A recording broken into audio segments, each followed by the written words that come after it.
guys, welcome to my channel. My hope is to build a library of content to educate you on what mindfulness is, how it can help you and overcome any obstacles that prevents you from being mindful. Because life's too short not to be living in the present and making the most of right here and right now. Today we're going to look at common barriers to being mindful. So just to recap, being mindful is focusing our attention fully on the present moment and not wandering off in our minds. So number one, the first big barrier is overthinking. We love a good thinking session. Our lives revolve a lot around thinking time. Our biggest thinking activities are planning ahead, worrying about the future, dwelling on the past, judging ourselves, judging others. What should I do? What shouldn't I do? What should I wear? What shouldn't I wear? How should I be thinking? How should I be feeling? It's pure madness, really. It's a lot of self-generated anxiety we just bring on ourselves. It's our biggest barrier to being mindful. Have you ever had a shower and by the end of it you couldn't even remember if you'd shampooed your hair? Do you ever find yourself asking, where's the time gone? Thinking is the biggest thief of the present moment. It should be a tool that you pick up when needed and put down when you're done. The problem is, overthinking can fuel your body with stress, and it can be very tricky to break the cycle. Becoming more aware of our thought patterns and building up a mindfulness practice are the first steps to becoming more aware and breaking the cycle. Being mindful doesn't mean that we stop our thinking, it just means that we detach from our thoughts so we don't have to be consumed by them. The second big barrier is we may not have the tools to navigate uncomfortable feelings. If something happens that upsets us emotionally, or if we literally think up a scenario in our head to worry about, it can generate a whole range of emotions and discomfort for us.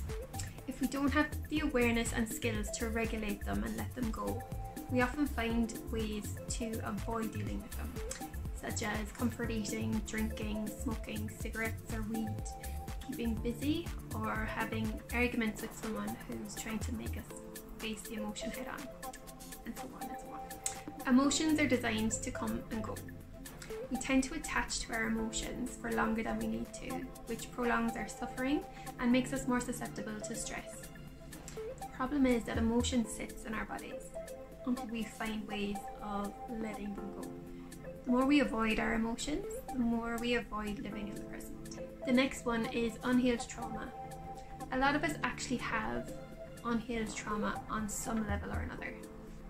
People generally associate trauma with a big life-altering event that's very hard to come back from, which to a certain extent is true, but there are many variations to trauma. What people don't seem to be aware of is trauma can exist on a range of levels from a range of events. It's not determined by the event itself, but how you respond to it and how you can recover from it. There are lower levels of trauma though, but we may not be as aware of them yet. We can experience a stressful event, be hurt quite deeply, but still manage to function in everyday life. But if left unhealed, these traumas can still cause harm in our lives.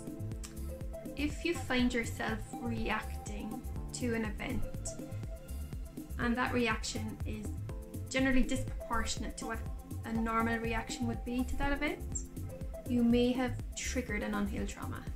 The tricky thing about these traumas are you may have no recollection of how the trauma was instigated in the first place. You may have written off or justified your reactions as that's just me and haven't thought about it since. But if these reactions cause you or your relationships ongoing distress, it may be time to address them. It's hard to live in the present when we keep reacting to the past. Just like any uncomfortable feeling, when we stop avoiding it and sit with it, we can deal with it and let it go.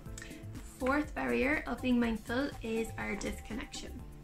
With all that time thinking and avoiding feeling, we have become more and more disconnected from ourselves, from others, and from nature. We tend to allow our judgments of circumstances outside of us dictate how we're supposed to feel, rather than the other way around. Rather than creating our world based on how we feel and what we need, we are increasingly trying to adapt and belong to a world by altering ourselves to fit in. The need to be accepted and belong is a primal need, which basically means it's high on the priority list of survival. When we feel connected, we have a chemical reaction of dopamine, which gives us pleasure, and oxytocin, which relaxes us. We get this from eye contact, conversation, handshakes, and hugging. These days, we get that chemical hit from a notification on social media. Someone has liked a photo, commented on our post, or the big one, they started following us. There's a few problems with getting our chemical hit this way. People only portray a certain image of themselves online, and now with filters, Photoshop, and different camera angles, it's setting our perception of what's normal at unreachable heights. The second problem is, when we hide a part of ourselves from others, what are we telling ourselves about that part of ourselves? When we continually feel shameful about part of ourselves and continue to hide it from others, our self-esteem plummets. The biggest chemical connection comes from when the part of us that we believe is unacceptable and unlovable becomes accepted and loved. Third problem is we are open to backlash from very unhappy people that are hard to block out. Problem number 4, we may have high quantity connections, but in general the quality of them are quite low. You may have someone to like your photo when you post it, but do you have someone to call when in a crisis or when you just need a chat? Problem number 5, when we get our needs met, we don't tend to go looking for other ways to meet them. By consuming our time and energy in this way of connecting, when do we make time for authentic face-to-face connections? The online world is a great tool that we can use to connect with people that we may never have connected with in person. This certainly shouldn't be our sole or main source of connection. If you spend a lot of time online or thinking about getting back online, it's robbing you of the present moment. And when we are not connected to the present moment, we're more prone to anxiety, depression, poor health, etc. The 5th barrier to being more mindful is living sedentary lives. This basically means that we sit for long periods of time. When we sit for long periods of time, mindlessly watching movies or scrolling through our phones, our minds are engaged, but so are our bodies. Emotions are the physical representations of thoughts in our bodies. When we are actively thinking thoughts in our head, our emotions are building up in our bodies. Without movement, we're not expelling tension from our bodies, which not just comes from worry, but also comes from excitement. Our bodies are always in the present. When we fuel it with emotions from events that aren't happening right here and right now, we are left out of sync. Don't forget to check in on your body sensations and release any tensions that have built up. The 6th and final barrier to being mindful is multitasking. The fact is, there is no such thing as doing many things at once. We can only do one thing at a time. In essence, what we're doing is starting multiple tasks and trying to tip away at each of them.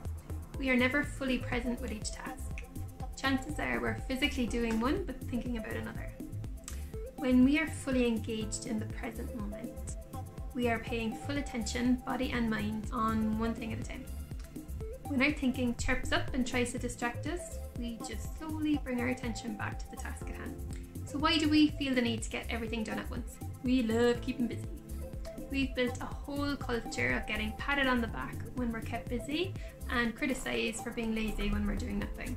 This is one of our biggest challenges to overcome when it comes to building a mindfulness practice and living in the present. So what do you think? Do you have more barriers to add? What distracts you from keeping you in the present? My hope here with this channel is to give you a library of information to help you build your own self-awareness and your mindfulness practice.